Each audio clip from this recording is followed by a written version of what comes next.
अस्सलाम वालेकुम क्लास। मैंने आपको पिछले जो प्रॉब्लम्स और शॉर्ट क्वेश्चंस कराए थे ना, वो इलेक्ट्रिकल पोर्शन के थे, कुछ रह गए थे जो मैंने आपको क्लास में नहीं कराए थे। अब मैं आपको जो आज के लेक्चर्स में कराऊंगी ना, वो मैग्नेटिक के वो सारा जितना भी मैग्नेटिक पोर्शन आपने पढ़ा था ना, जिसमें Lenz's law, Biot-Savart law, Ampere's law, Coulomb's law, तो उन सब के जितने भी प्रॉब्लम्स और शॉर्ट क्वेश्चंस हैं ना, वो मैं आपको आज कराऊंगी और होप सो आपको ये समझ भी आ जाएंगे क्योंकि बहुत ईजी हैं। नंबर वन है, what information is detain from the hysteresis law. Hysteresis curve से आपने कौन सी इन्फॉर्मेशन डिटेन की थी, ये मैंने आपको लेक्चर्स में भी पढ़ाया था कि उससे क्या, उससे हम ये पता करते हैं, अगर हमने किसी मटेरियल का पता करना हो कि वो फेरोमैग्नेटिक है या नहीं है, तो उसके लिए हम उसको हिस्टैरिसीस लूप के जरिए उसका फाइंड करते हैं। It gives the information about the ferromagnetic properties of the magnetic materials, कि मैग्नेटिक मटीरियल्स की जो फेरोमैग्नेटिक प्रॉपर्टीज हैं वो हम हिस्टैरिसीस कर्व से पता करते हैं। नंबर टू क्या है, it's area gives the information about the, मैंने आपको और भी बताया था कि हमारे पास अगर अगर जो इसका एरिया जो होगा वो कम होगा, वो सॉफ्टनेस मटेरियल को शो करता है, अगर इसका एरिया ज़्यादा होगा तो हार्डनेस मटेरियल्स को शो करता है। तो यही बात वो कह रहे हैं कि it's area gives the information about the hardness and the softness of the material. ठीक हो गया। नंबर टू है हमारे पास, two long parallel conductor carrying current I is same in the same direction sketch, मतलब हमारे पास दो लॉन्ग पैरेलल कंडक्टर हैं, ठीक है, जिनके अंदर करंट आई है, जो सेम डायरेक्शन में हमारे पड़े हुए हैं, मतलब दोनों कंडक्टर हैं वो इस तरह, एक कंडक्टर इस तरह से पड़ा हुआ है, दूसरा कंडक्टर सेम इसी के ऊपर पड़ा हुआ है। तो उनके अंदर बताना है कि स्केच रफली the resultant line of the B due to both current, इस कंडक्टर की करंट की वजह से जो बी की लाइन होगी वो बतानी है, और इसी तरह जो इसके ऊपर पड़ी होगी उसके अंदर भी बतानी है हमने। Does your finger suggest attraction between them, क्या आपकी फिंगर ये बताती है कि उन दोनों के दरमियान अट्रैक्शन है। अगर हम थंब रूल के अकॉर्डिंग चलें, ये हमारे पास थंब रूल है, इसमें जो ये फिंगर आपके पास थंब है, ये शो कर रहा है डायरेक्शंस ऑफ करंट को, कर्व फिंगर्स जो हैं ये डायरेक्शन ऑफ मैग्नेटिक फील्ड को। तो जब एक कंडक्टर इस तरह से पड़ा है, दूसरा भी इसी के ऊपर पड़ा है, तो इसकी डायरेक्शन भी ऊपर की तरफ है और दूसरे की डायरेक्शन भी ऊपर की तरफ, तो इसका मतलब क्या है कि इन दोनों के अंदर अट्रैक्शन होगी। According to right hand rule, if we grasp the wire in a right hand, their thumb will show the directions of current and the curling the finger will show the direction of magnetic field from the figure. It is clear that the two conductors attract to each other, कि वो दोनों conductors हैं वो एक दूसरे को attract करते हैं। Explain why a magnetic attract an unmagnetized iron, मतलब मैंने आपको बताया था कि मैग्नेट जो अट्रैक्ट करता है वो अनमैग्नेटाइज आयरन यानी आयरन नेल यानी कि कील को एक मैग्नेट क्यों अट्रैक्ट करता है, ये भी मैंने बताया था क्यों अट्रैक्ट करता है। ये इसलिए अट्रैक्ट करता है कि अगर जो हमारे पास वो मैग्नेट है, ये उसका नॉर्थ और ये उसका साउथ पोल है, और इसके हम इधर एक कील रखते हैं उसका, तो ये इसे क्यों अट्रैक्ट करता है, क्योंकि इसके इर्द गिर्द जो है एक रीजन बन जाता है जो अनविजिबल, जो विजिबल नहीं होता हमें, उस तरह का रीजन बन जाता है जिसे हम मैग्नेटिक फील्ड करते हैं। Due to this magnetic field strength ये इसे अट्रैक्ट करता है। तो मैग्नेट की प्रॉपर्टी होगी ना कि वो इस नेल को अट्रैक्ट करेगा। तो यही बात है, a magnet first induces magnetism in the nail and then attract, पहले वो इंड्यूस कर देता है उसके अंदर मैग्नेटिज्म इस मैग्नेटिक फील्ड के through, then attract it and it is property of the magnet to attract the iron objects. ठीक हो गया। नंबर फोर्थ क्वेश्चन है, discuss the analogous difference between the Ampere's law and the Gauss law. Ampere's law क्या है हमारे पास, Gauss law क्या है। एम्पियर्स लॉ होता है, ये मैंने आपको बताया था कि use to determine the electric field due to symmetry of the charge distribution होता है। मतलब हमारे पास Gauss law helps us to determine the electric field, क्योंकि ये आपने इलेक्ट्रिक पोर्शन के अंदर पढ़ा था, electric field due to symmetric charge distribution, और Ampere's law determine the magnetic field due to symmetric charges. अब वो चार्ज डिस्ट्रीब्यूशन की वजह से इलेक्ट्रिक फील्ड को डिटरमिन करता है, और ये करंट डिस्ट्रीब्यूशन की वजह से हमें मैग्नेटिक फील्ड को डिटरमिन करता है। ये इन दोनों के दरमियान सिमिलैरिटी हो गई। और अगर हम डिफरेंस देखें तो क्या डिफरेंस है कि this is similarity between the law Gauss law.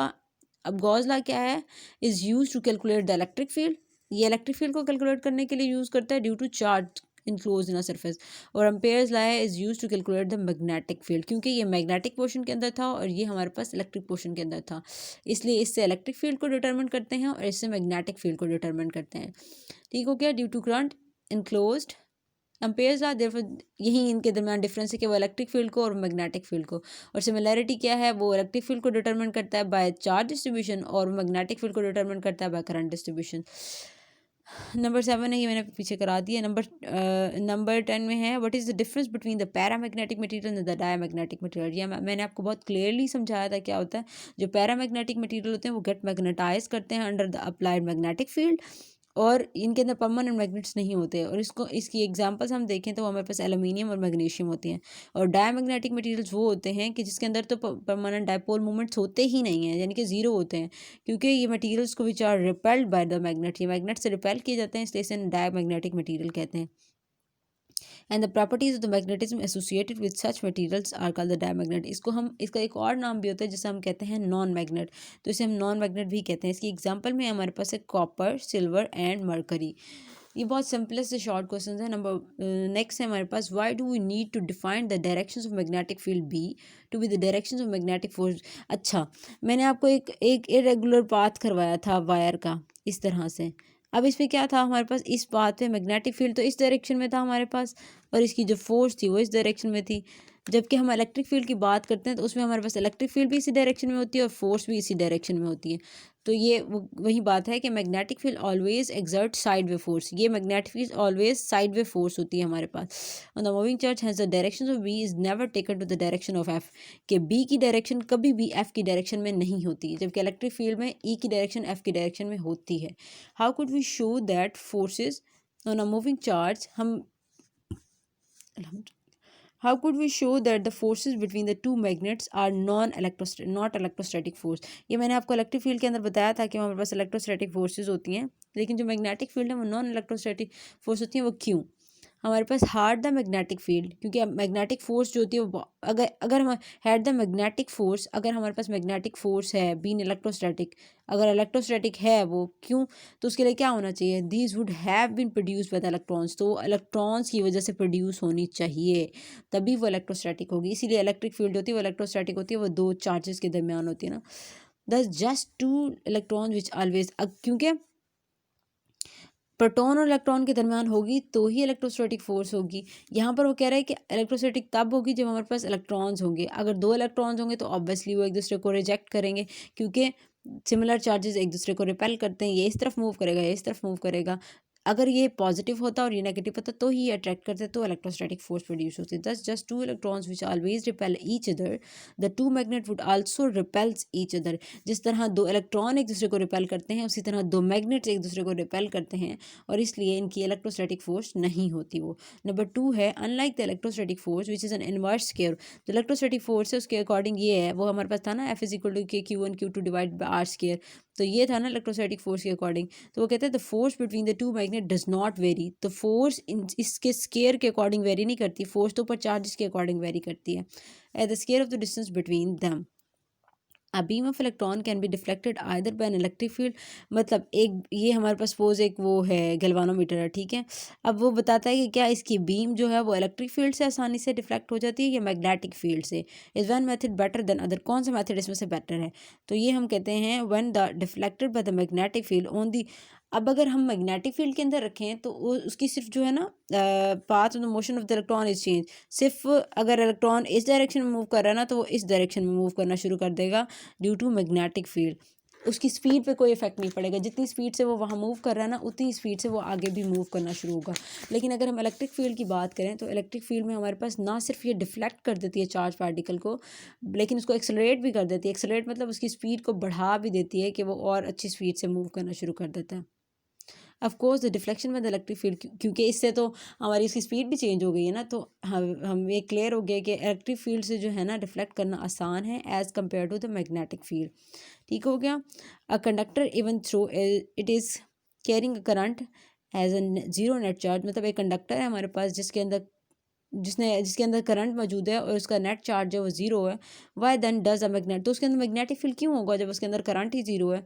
तो इसकी लॉजिक ये है कि the force that act on a current carrying wire, कि जो हमने उस वायर पे हमने फोर्स अप्लाई की थी actually the force that acts on electrons, जो कि इलेक्ट्रॉन्स पे एक्ट कर रही है, that move through the wire, जो कि वायर से मूव कर रही है, and make up the current और करंट, क्योंकि हमने उसके पास फोर्स अप्लाई की थी ना करंट कैरिंग वायर के ऊपर, जिसकी वजह से उसके अंदर फ्लो ऑफ इलेक्ट्रॉन था। जब फ्लो ऑफ इलेक्ट्रॉन उस फोर्स की वजह से था तो इसका मतलब ये है कि उसने कोई ना कोई करंट तो बनाया होगा जिसके अंदर होगा।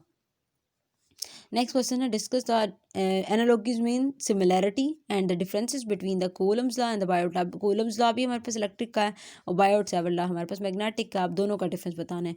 कूलम्स लॉ को मैंने अपने बताया था कि ये हमें पास बताता है strength of the electric field due to charge distribution, और जो बायोट सावर्ट लॉ है वो strength of the magnetic field बताता है ड्यू टू करंट डिस्ट्रीब्यूशन। वैसे ही है जैसे एम्पेयर्स और गॉस लॉ का था।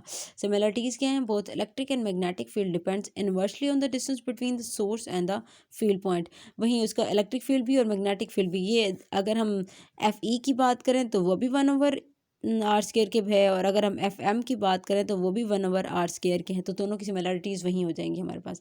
Both are long range fields, दोनों का फील्ड जो होता है वो बड़ा होता है।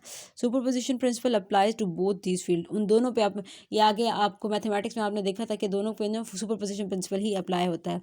नंबर 4 पॉइंट है इसका, Coulomb's law determine the field due to unsymmetric charge distribution के, उसके अंदर अनसिमेट्रिक चार्ज डिस्ट्रीब्यूशन हो तो उसकी वजह से ही वो फील्ड डिटरमिन करते हैं। बायोट सावर्ट लॉ डिटरमिन करते हैं field due to unsymmetric current distribution.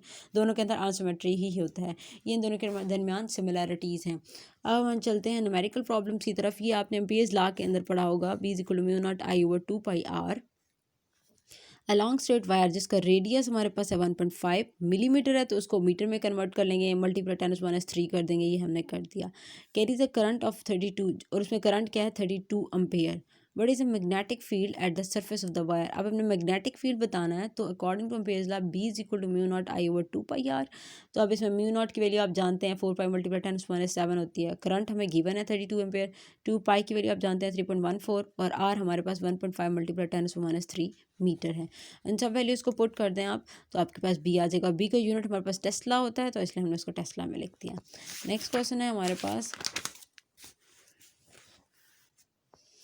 A solenoid has the length L. एक सोलेनॉइड है जिसकी लेंथ उन्हें गिवन है 1.23 metre and the inner diameter is d = 3.55 centimetre. It is the 5 layer of winding की आपके पास 5 layers हैं, मतलब आपके पास n की वैल्यू उन्होंने दे दी है 850 turn each and carries a current I a current हमारे पास है 5.5 ampere. B at its centre, और बी जो है वो उसका सेंटर पे मौजूद है। हमने अब इसमें एक्चुअली फाइंड क्या करना है, what is the B at the centre, कि उसका बी जो है वो क्या है और कितना है। लेंथ भी गिवन है हमें, उसका डी भी गिवन है हमें, एन भी गिवन है, आई भी गिवन है। अब बी फाइंड करना है। अगर हम वही करें, बी = μ0 और एन हमारे पास होता है number of turns per unit length. इसकी जगह यहाँ वैल्यू पुट कर दें तो ये हमारे पास हो जाएगा μ0 आई μ0 4 × 10⁻7। एन हमारे पास 850 है और एल हमारे पास 1.23 है, और इसी तरह हमारे पास I0 5.57 है।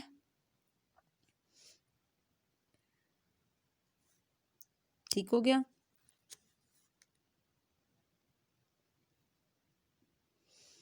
हाँ, μ0 ये है, एन आपके पास ये है, एल आपके पास ये है, और दिस इज फॉर व्हाट, ये आपके पास एक्स्ट्रा है, ये नहीं करना आपने।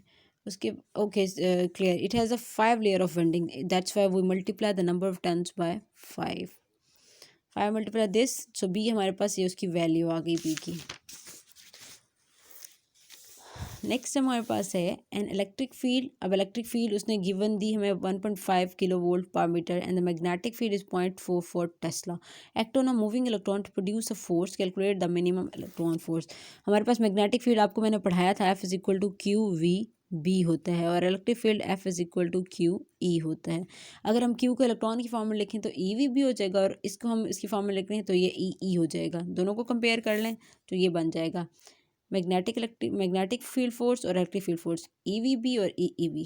अब क्योंकि उसने कहा मूविंग इलेक्ट्रॉन का है ना, तो इलेक्ट्रॉन की वैल्यू लिखेंगे हम, और हमने फाइंड क्या करना है, minimum electron speed V find करना है। तो V = EE divided by EB। EE से कैंसिल हो जाएगा, हमारे पास E और B हो जाएगा, और E और B तो हमें ऑलरेडी गिवन है।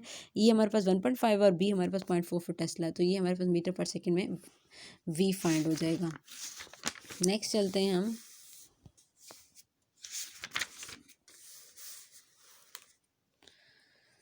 The magnitude of the magnetic field. अब हमें मैग्नेटिक फील्ड की मैग्नीट्यूड गिवन है from the axis of the long straight wire. ये उसकी एक्सिस लॉन्ग स्ट्रेट वायर से हमें गिवन है। Calculate the wire. अब उसकी वायर की जो है ना, हमने करंट जो है ना वो कैलकुलेट करना है, उसके अंदर कितना करंट है। इन्होंने लिखा हुआ calculate in the wire, actually calculate in the wire नहीं है, ये हमने calculate the current in the wire, यहाँ पर मिस्टेक है जिसको आप करेक्ट कर लें। Calculate the current in the wire, R हमें गिवन है, कितना है हमारे पास 88 सेंटीमीटर, हम उसको मीटर में कन्वर्ट कर लेंगे, 0.88 मीटर हो जाएगा, मल्टीप्लाई करेंगे ना 10⁻² से। तो बी हमारे पास है 7.30 म्यू टी। तो आई हमने फाइंड करना, फिर वहीं बाय और सेपरेट law, B is equal to mu naught I over 2 pi R find कर देंगे।